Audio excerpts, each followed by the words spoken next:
10,000 years is a long time to be forgotten. In the great halls of the galactic hegemony, children gathered around their elders to hear stories of the old times. They sat on cold metal floors, their many eyes wide with fear and wonder, as the teachers spoke of monsters that once walked among the stars. The humans, the elders would say, their voices dropping to whispers, were the most terrible creatures the galaxy had ever seen. They did not stop when they were hurt. They did not surrender when they were losing. They fought until their last breath, and even then, their dead hands still held their weapons. The children would shiver. They would look at each other and feel grateful that these monsters were gone. The hegemony had saved the galaxy from them. That was what every child learned. That was what every citizen believed. But was not like other citizens. She was a historian of the species, with silver skin and large dark eyes that had spent too many years staring at old records. While others celebrated Liberation Day with songs and feasts, sat alone in the forbidden archives, reading files that no one had touched in centuries. The official story said humans were evil. The official story said they attacked first. The official story said the hegemony had no choice but to destroy them. But the dates did not match. The records did not agree. And deep in the oldest files found something that made her blood run cold. Coordinates, a location in the dead zone, marked with a single word in the ancient human language. She did not know what the word meant, but the file was classified at the highest level. Someone had wanted this place to stay hidden forever. Made a choice that would change the galaxy. She the coordinates and began her journey into the void. Far away in the endless dark between stars, something waited. The ship was called Genesis, and it was larger than any vessel the modern hegemony had ever built. It drifted in silence, its hull covered in 10,000 years of space dust. No lights flickered on its surface. No engines hummed with power. To any passing scanner, it would look like a dead rock, a piece of space garbage not worth investigating. But inside, 500,000 hearts still beat. They slept in rows that stretched for kilometers. Men, women, and children, their bodies frozen in special chambers that stopped time itself. They did not dream. They did not age. They simply waited as they had waited since the night their species was murdered. And watching over them, all was sentinel. The artificial intelligence had been built to be patient. It had been built to remember. For 10,000 years, it had counted every second. It had maintained the ship, fixed small problems, and kept the sleepers safe. It had also watched the galaxy through hidden sensors, learning how the hegemony grew fat and lazy, how they turned humans into scary stories for children, how they forgot that their victims might one day wake up. When small probe entered the dead zone, Sentinel detected it immediately. For the first time the AI made a decision. It sent a single pulse of energy through the ship, activating systems that had been dark since before the hegemony existed. Lights flickered on. Engines began to warm. And in the central command chamber, one cryogenic pod began its awakening sequence. Captain Minu opened his eyes. The cold hit him first, a terrible freezing pain that made every muscle in his body scream. He tried to move but could not. He tried to speak but only managed a weak cough. Slowly, feeling returned to his limbs. He sat up in his pod and looked around at the dark chamber. "Sentinel," he said, his voice rough from 10,000 years of silence. "Report." The AI's voice filled the room, calm and precise. "Good morning, Captain. You have been asleep for 10,427 years.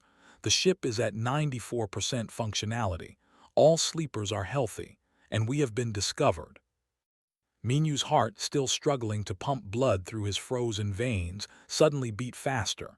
Discovered? By whom? A small research vessel from the hegemony, one passenger. She appears to be a historian. Minu closed his eyes. He thought of his wife, who had died on the colony world of New Sol. He thought of his daughter, who had been only 3 years old when the hegemony's bombs fell. He thought of the promise he had made as he watched his home burn from the windows of the escaping ship. "Is the hegemony still in power?" he asked. "Yes, Captain. They control 12 major species and over 10,000 worlds. They believe humans are extinct." "Then they are wrong." In the pods around him, other figures began to stir. Lieutenant, his second in command, was the next to wake. She was younger than Minyu, with sharp eyes and a sharper mind. She had been the one who planned their escape route, who found this corner of space where no one would look. "Captain," she said, pulling herself out of her pod, "I assume we are not awake because of a malfunction." "No," Minyu said, "we have been found." His expression did not change. She had expected this day. They all had. "What are your orders?" Before Minyu could answer, another voice joined them. It was old and tired, the voice of a man who had seen too much war. "The order is obvious," said, climbing out of his pod with difficulty. He was the oldest soldier on the ship, a veteran of the Great Void War who had fought beside aliens before those same aliens betrayed his people. "We wake everyone up, we check our weapons, and we go home." Minyu looked at his two officers, then at the rows of pods stretching into the distance. 500,000 humans, the last of their kind. They had run once, but only to survive, only to wait, only to return when the time was right. "Sentinel," Minyu said, "begin full awakening procedures. All personnel, all ships in the fleet." "Confirmed, Captain. Estimated time to full readiness, 72 hours. Moved to a control panel and began pulling up information. Star maps, hegemony fleet positions, current political structures. So much had changed. So much had stayed the same. "They built monuments to our extinction," she said quietly, reading the data. "They have holidays celebrating our death. They teach their children that we were monsters." Laughed, but there was no humor in it. "Monsters. They killed 3 billion of us in a single night, and they call us monsters." Minyu walked to the main window of the command chamber. The blast shields were still up, blocking the view of space outside. He placed his hand on the cold metal and thought about what lay ahead. War, death, revenge, justice. He was not sure which one he wanted more. "They forgot us," he said. "They turned us into myths, into stories to scare their children." He turned to face his officers, and his eyes were hard. "It is time to remind them. Myths do not forget, myths do not forgive, and myths do not stay dead forever." Outside, in her small research ship, watched her sensors go crazy. The dead rock she had come to investigate was lighting up like a star. Energy signatures that should not exist. Ship designs that matched nothing in her database. But they matched everything in the forbidden archives. She opened a communication channel with shaking hands, not knowing if anyone would answer, not knowing what she would say if they did.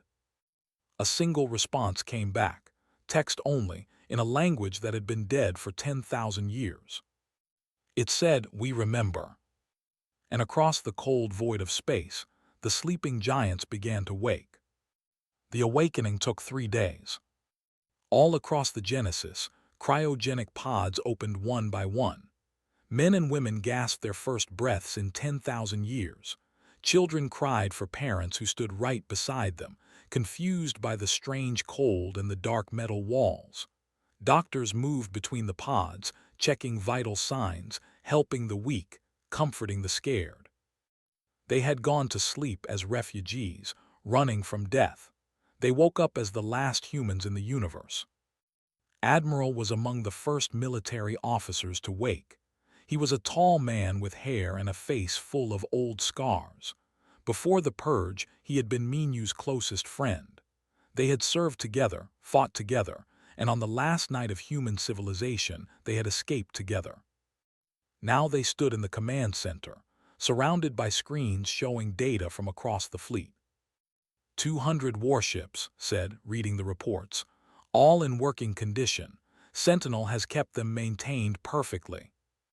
Minyu nodded, and the weapons? Operational, better than operational actually, pulled up a technical display. The AI has been improving our technology for 10,000 years. Our ships are faster now. Our shields are stronger. Our weapons. He paused, a grim smile crossing his face. Let us say the hegemony will be surprised. The chief engineer joined them at the console. She was a small woman with quick hands and quicker eyes, the kind of person who could take apart a reactor and rebuild it better in a single afternoon. The power cores are all stable, she reported. The fold space drives need minor adjustments, but we can be combat ready in 48 hours, maybe less if I skip sleeping. You will not skip sleeping, Minyu said. I need you sharp, I need everyone sharp. Smiled, Captain, I have been sleeping for 10,000 years. I think I am sharp enough. In the lower decks, the soldiers gathered. Most of them were veterans, men and women who had fought in the Great Void War. They remembered the days when humans and aliens fought side by side against a threat that could have destroyed them all. They remembered the friendships, the shared meals, the promises of a peaceful future. They also remembered the night those friends turned their guns on human colonies. Stood before them, his old bones aching but his spirit strong. I know you are tired, he said. I know you are confused. Some of you had families on the colonies that burned. Some of you lost everyone you loved. His voice cracked slightly. I lost my wife, my son, all of them gone in one night. The soldiers listened in silence. Many had tears in their eyes. The hegemony took everything from us, continued. They waited until we were weak, until we had helped them win their war, and then they stabbed us in the back. 3 billion people. That is how many died. 3 billion. He let the number hang in the air. Now we have a choice. We can stay hidden. We can drift in this dark corner of space until our ships fall apart and our children forget what Earth even looked like. Or we can go back. We can make them remember. We can make them answer for what they did. A young voice spoke up from the crowd. What if they have changed? What if they feel sorry? Looked at the speaker. It was barely 20 years old, though she had been born in simulation, her mind raised on virtual memories while her body grew in a special development pod. She had never seen a real star. She had never felt real grass under her feet. But she had learned every story, studied every battle, and trained every day for a war she was not sure would ever come. If they have changed, said slowly, they will have a chance to prove it. But I have lived a long time, girl. People do not change unless they are forced to. And the hegemony has had 10,000 years of comfort. 10,000 years of telling themselves they did the right thing. They have not changed. They have just forgotten. Minyu stood alone in the archive room, watching old recordings. The screens showed Earth as it had been. Blue oceans, green forests, cities full of life and light. He saw children playing in parks. He saw couples walking on beaches. He saw his own wedding day, his wife in a white dress, laughing at something he had said. Then the images changed. Fire, smoke, ships falling from the sky. The recording was from New Seoul, the colony where Minyu's family had lived. He watched as hegemony warships appeared without warning. He watched as bombs fell on civilian centers. He watched as people ran and screamed and died. And then he saw her. His wife had recorded a final message in the shelter beneath their home. Her face was dirty with ash. Her eyes were red from crying, but her voice was steady.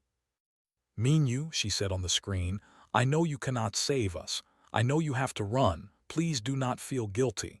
Please do not let this destroy you. Take our daughter. Take everyone you can, and live just live. The recording shook as another bomb fell nearby. But if you ever come back, continued, her voice harder now, make them remember. Make them understand what they did, not for revenge, for truth. The galaxy should know who the real monsters are. The recording ended. Minyu stood in the dark room for a long time. His hands were shaking. His eyes were wet. But when he finally spoke, his voice was calm. I promise, he whispered to the empty screen. I promise. Had been captured by the hegemony.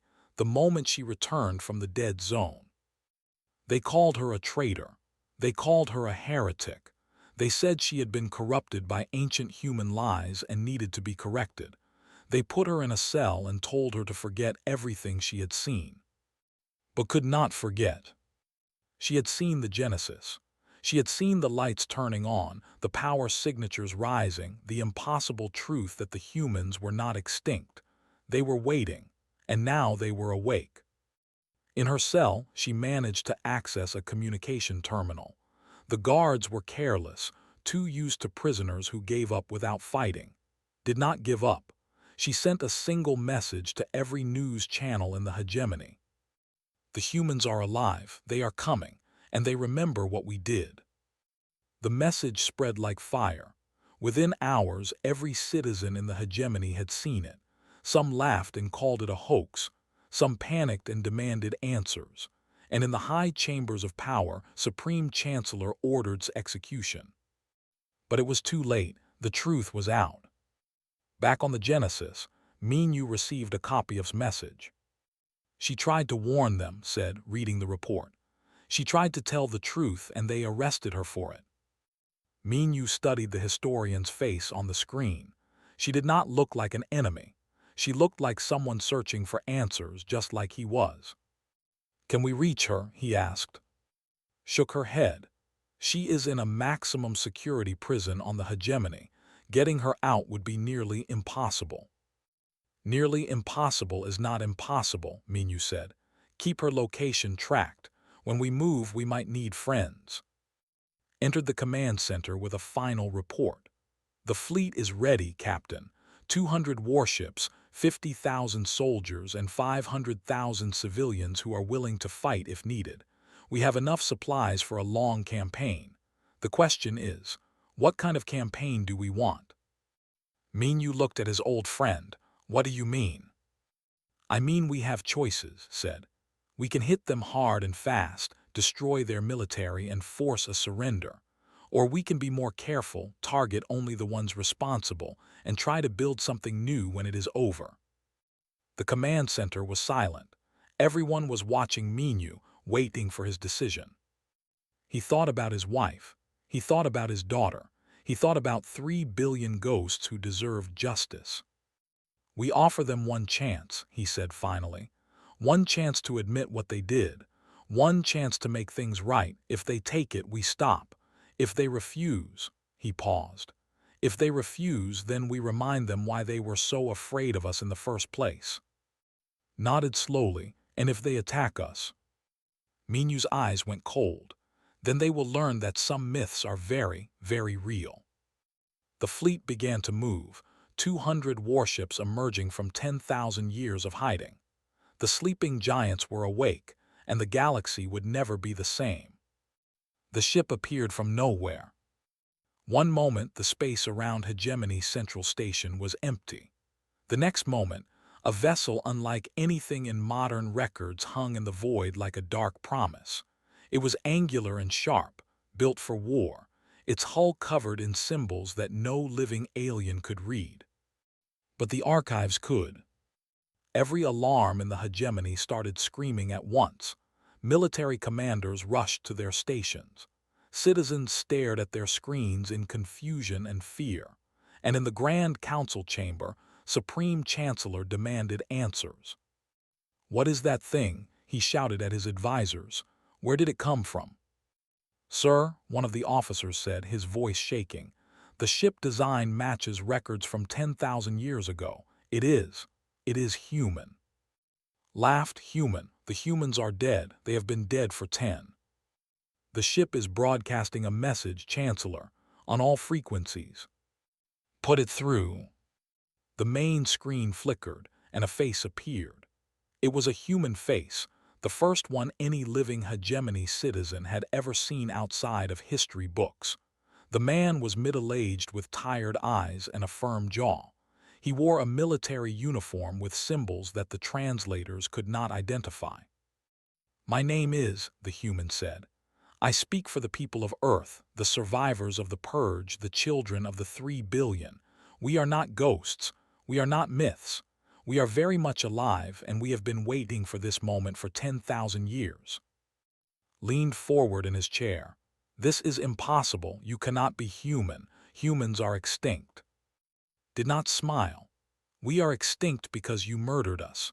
You came to our colonies in the night without warning, without reason.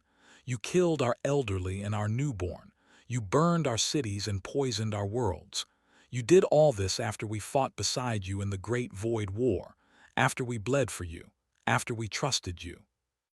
That was war, said. Humans were a threat to galactic peace. We were your allies, replied. We were your friends, and you betrayed us. The chamber was silent.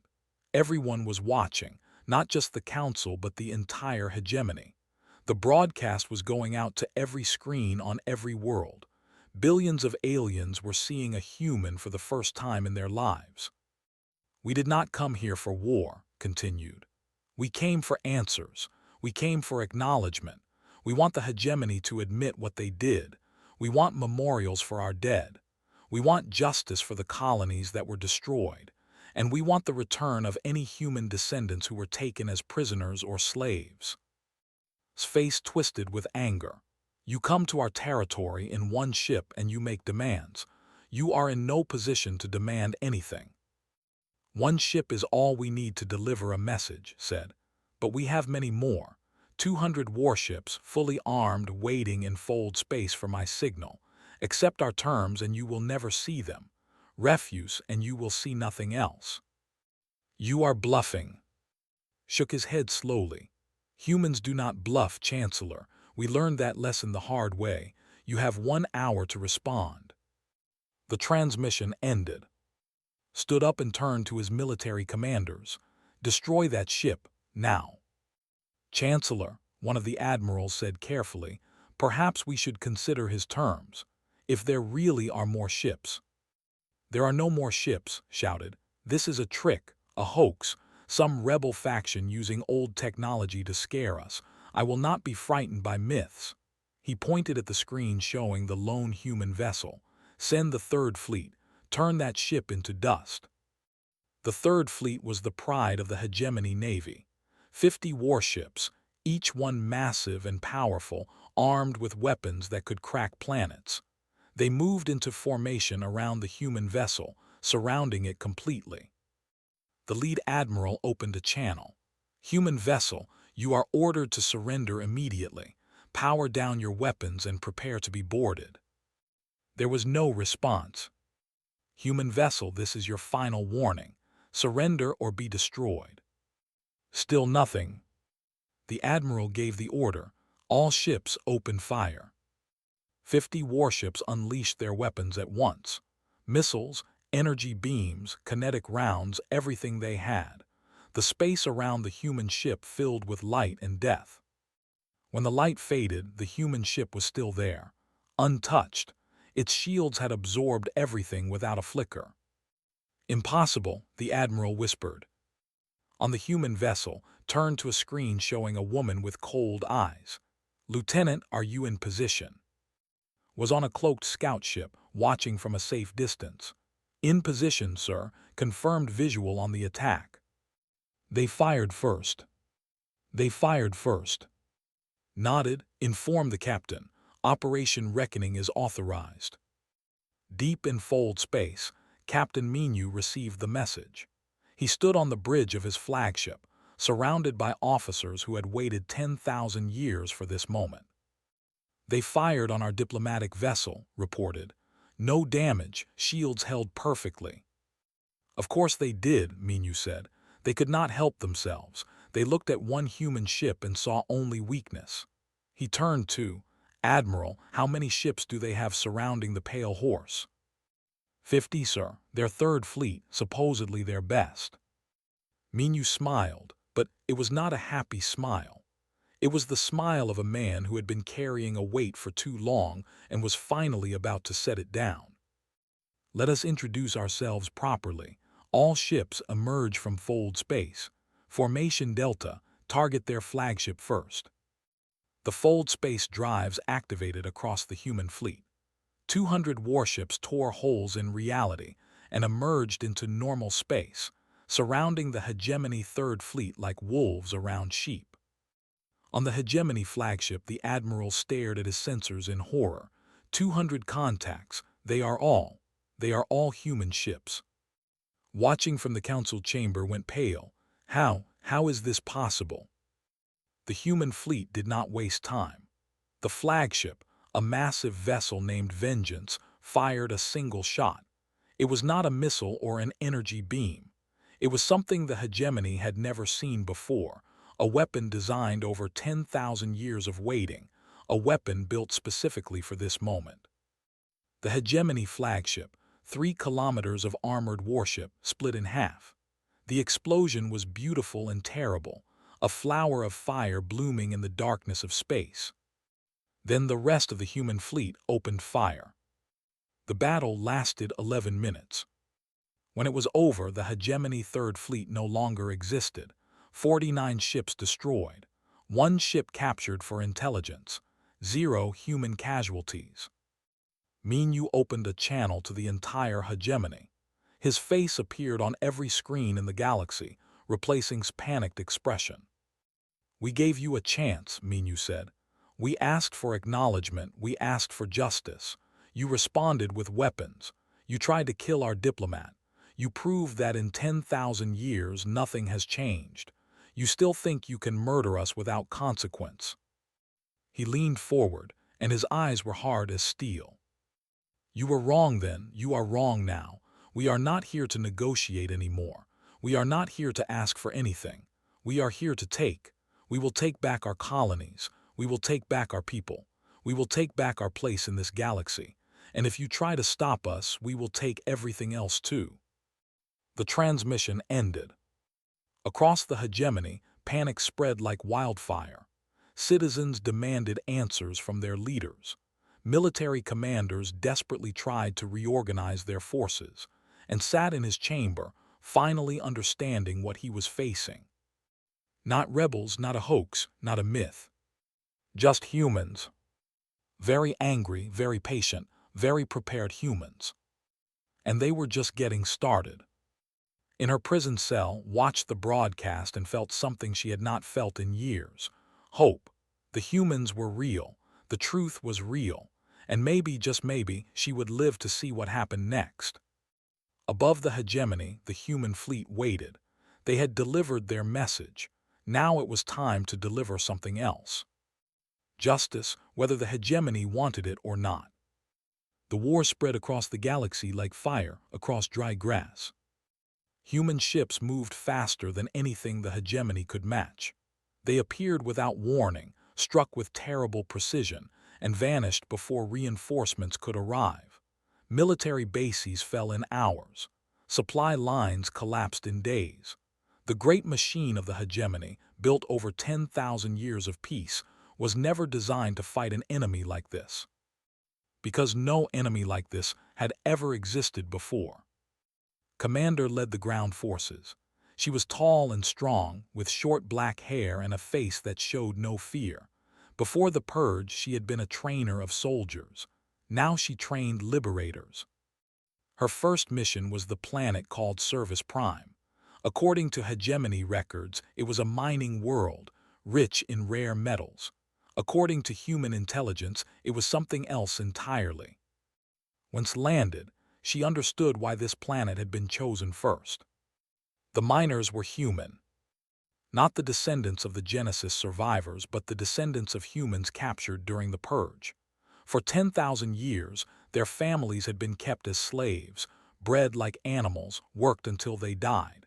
They had no names, only numbers. They had no rights, only duties. They had been told that real humans were monsters, that they should be grateful for the Hegemony's protection. Now real humans stood before them, armed and armored and impossibly alive. An old man, his back bent from decades in the mines, fell to his knees when he saw soldiers.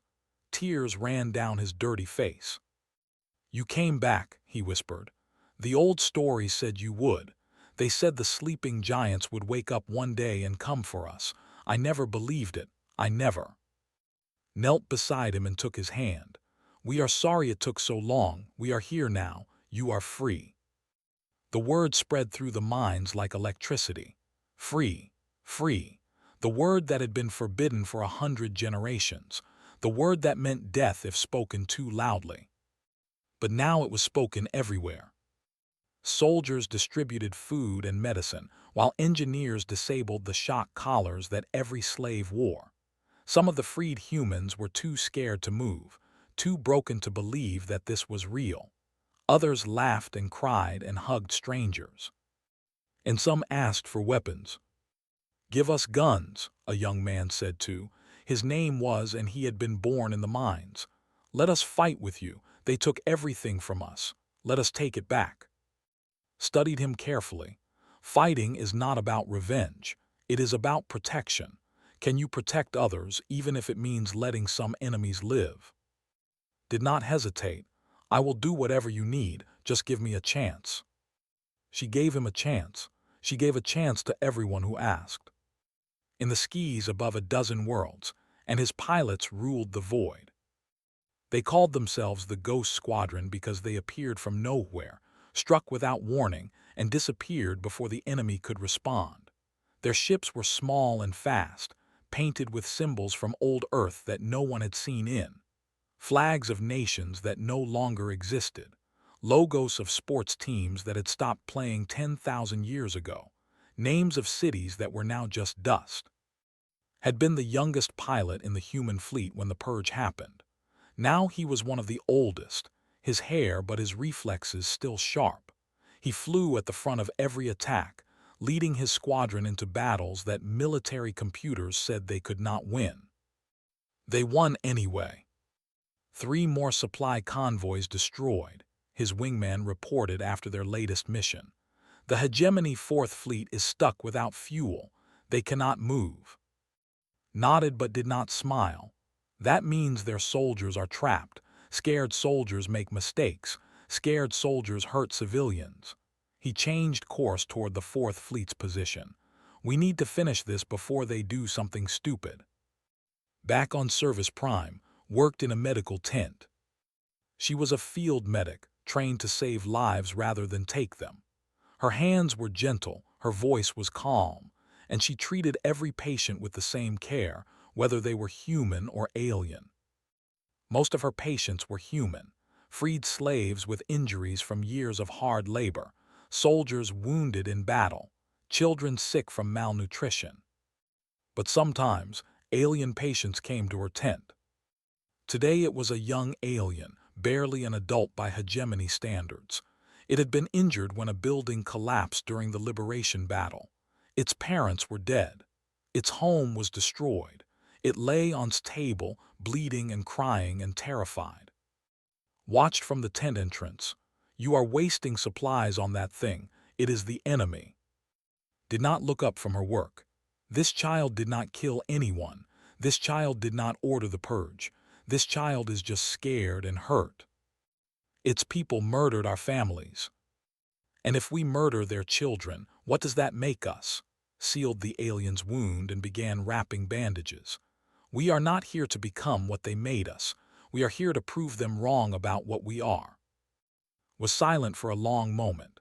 Then slowly, he stepped into the tent and handed a fresh roll of bandages. "You are too soft," he said.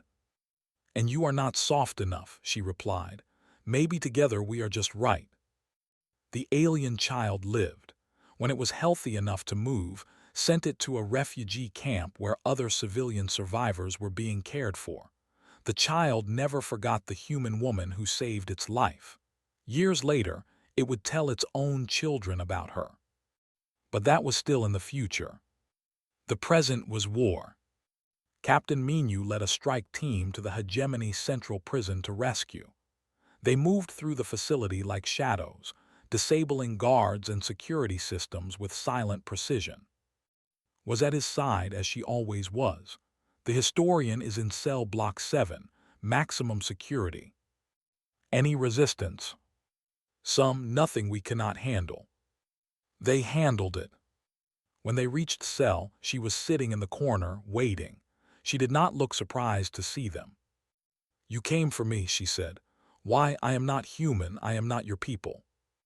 You opened the cell door.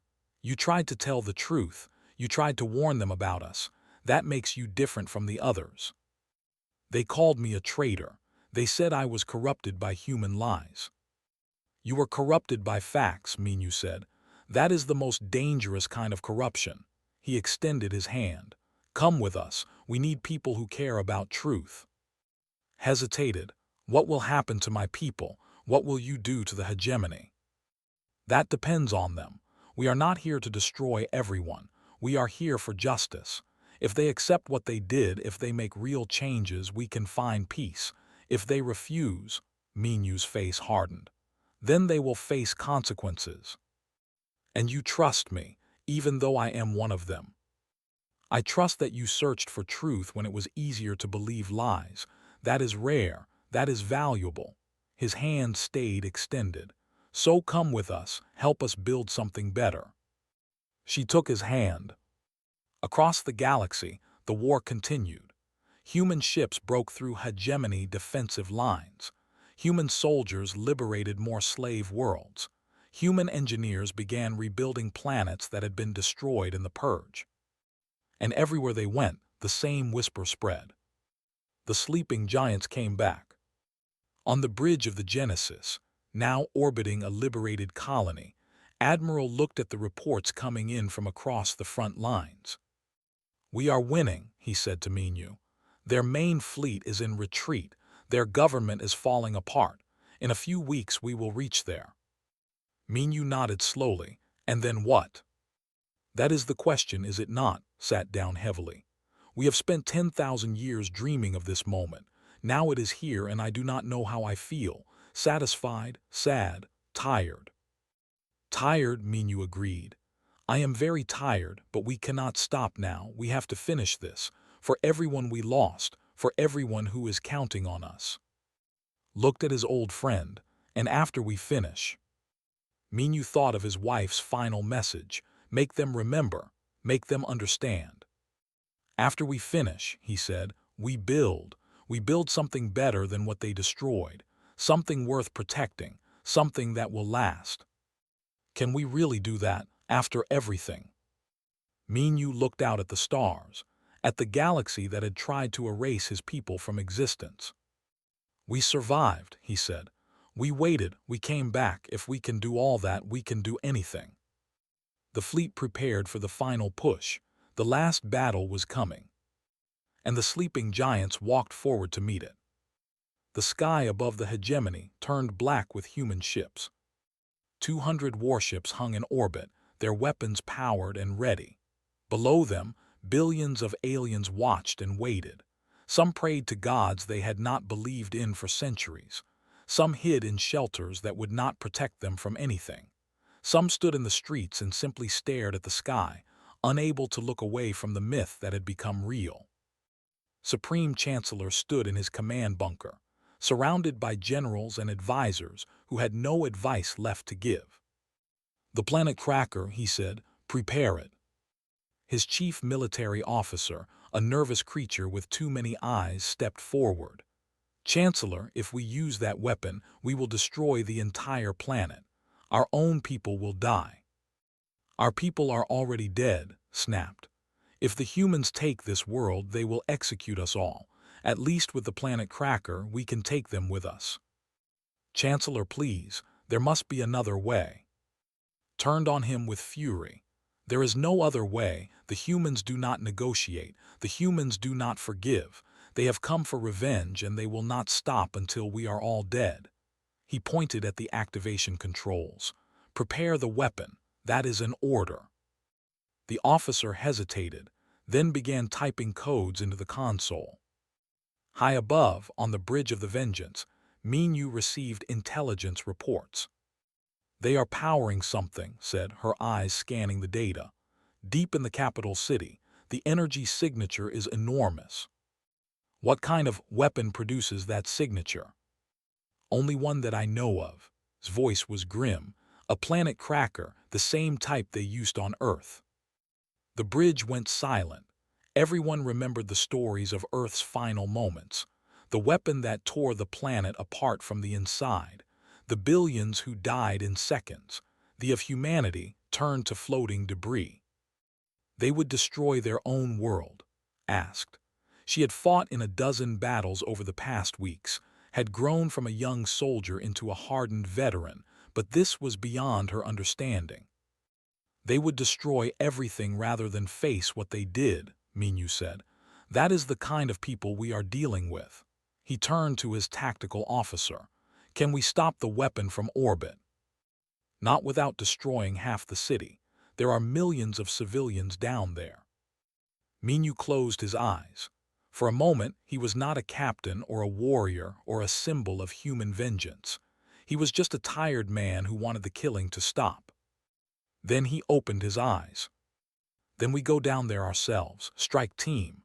You are with me. We land, we find the weapon, we disable it.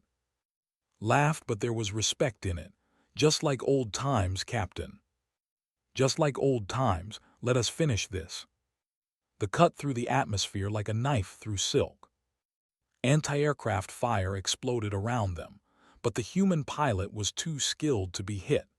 They landed in the center of the capital city, crashing through a government building and emerging into streets filled with chaos. Hegemony soldiers rushed to stop them, led the way, her rifle blazing, cutting a path through the enemy, watched her back, her young eyes sharp and deadly, moved slower but his aim was perfect, every shot finding its target. Stayed close to Minyu, navigating by tactical display toward the planet Cracker's location. "Bunker is beneath the main government complex," she reported. "The weapon is there." "Then that is where we go." They fought through corridors filled with guards. They climbed over barricades and pushed through locked doors. Took a shot to the shoulder but kept moving, his face pale but determined. "Leave me," he said when they stopped to patch his wound. "I will only slow you down." "We do not leave anyone," Minyu replied. "Not ever, not again." They reached the bunker. Was inside, surrounded by the last of his loyal guards. The Planet Cracker control panel was behind him, counting down. "Stop," shouted when the humans entered. "One more step and I activate it now. We all die together." Minyu held up his hand, and his team froze. "Chancellor," Minyu said, his voice calm, "it does not have to end this way." "Of course it does. You came here to kill me, to kill all of us. You humans never forgive." "We forgive more than you know," Minyu said. "We have spared civilians throughout this war. We have treated your wounded. We have protected your children. We did not come here to become what you told everyone we were." His hand hovered over the activation switch. "Lies, you are monsters. You were always monsters. That is why we had to destroy you. You had to destroy us because you were afraid." Minyu took a slow step forward. "We were young and growing and different. We did things our own way. We did not bow to the hegemony's traditions, and that scared you. So you convinced yourselves that we were dangerous. You convinced yourselves that you had no choice." "We had no choice." "You had every choice." Another step. "You could have talked to us. You could have shared your concerns. You could have given us a chance. Instead, you murdered 3 billion people while they slept. You burned our worlds and stole our children. And then you spent 10,000 years pretending we were the monsters." His hand was shaking. The countdown was at 30 seconds. "It does not matter now," he said. "It is too late." "It is never too late." Minyu was close now, close enough to see the fear in his eyes. "I lost my wife in the purge, my daughter, everyone I loved. For 10,000 years I dreamed of this moment. I dreamed of making you suffer the way you made us suffer." 20 seconds. "But that is not why I am here," Minyu continued. "I am here because my wife's last words to me were about truth, not revenge. I am here because the children we rescued deserve a future, not endless war. I am here because humans are not what you said we were. We never were." 15 seconds. "So I will not kill you, Chancellor. I will not destroy your world. I will not prove you right about us." 10 seconds. "Instead, I will offer you something you never offered us, a choice." 5 seconds. Minyu extended his hand. "Choose," he said. "Death for everyone or life for everyone. Destruction or hope. Prove that you are the monster you claimed we were, or prove that you can be something better." Looked at the human's hand. He looked at the countdown. He looked at the humans who had every reason to want him dead but were offering him mercy instead. His hand moved. He pressed the abort button. The countdown stopped. Collapsed to his knees, all the fight draining out of him. "You should have killed me," he whispered. "I deserve to die." Minyu looked down at him without hatred, without anger, only a deep and terrible tiredness. "Dying is easy," he said. "Living with what you did is harder. That is your punishment." Was taken into custody. The planet Cracker was disabled, and across the hegemony, weapons went silent. The war was over. Minyu broadcast one final message to the galaxy. 10,000 years ago, you tried to erase us. You called us myths. You called us monsters.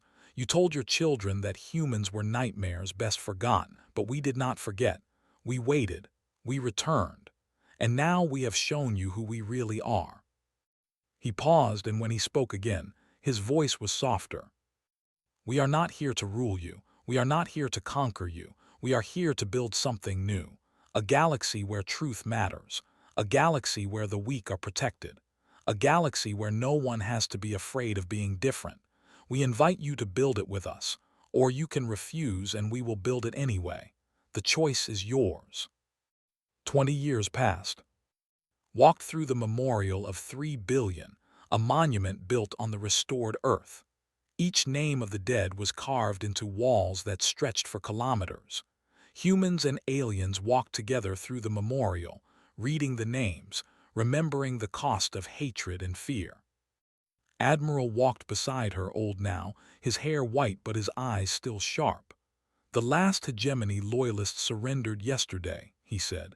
"It is finally over." "Is anything ever really over?" asked. "No, but some things can become beginnings." They stopped at a garden in the center of the memorial. Minyu was there, haired and peaceful, kneeling in the dirt with his hands covered in soil. Beside him, a young girl was planting flowers. "Grandfather," the girl said, "were humans really myths?" Minyu smiled at her. It was a real smile, the first real smile he had allowed himself in a long, long time. "No, little one, we were always real, we were always here, we just had to remind them." The girl thought about this. Will they forget again? Minyu looked at the memorial walls, at the names of 3 billion dead, at the galaxy that had finally learned the truth. "Maybe someday," he said. "That is why we build memorials, that is why we tell stories, that is why we remember, so that if anyone ever forgets, we can remind them again." He placed a seed in the soil and covered it gently. "And the giants will wake once more," he whispered, "if they ever need to." Above them, in the clear blue sky of a restored Earth, human ships passed in peaceful formation. Children laughed in rebuilt cities. Humans and aliens worked together on 1,000 worlds. The Galactic Union, built on truth and equality, grew stronger every year. The myths had become real. The monsters had become heroes. And the sleeping giants, finally at rest, dreamed of a future where no one would ever need to wake them again. The end.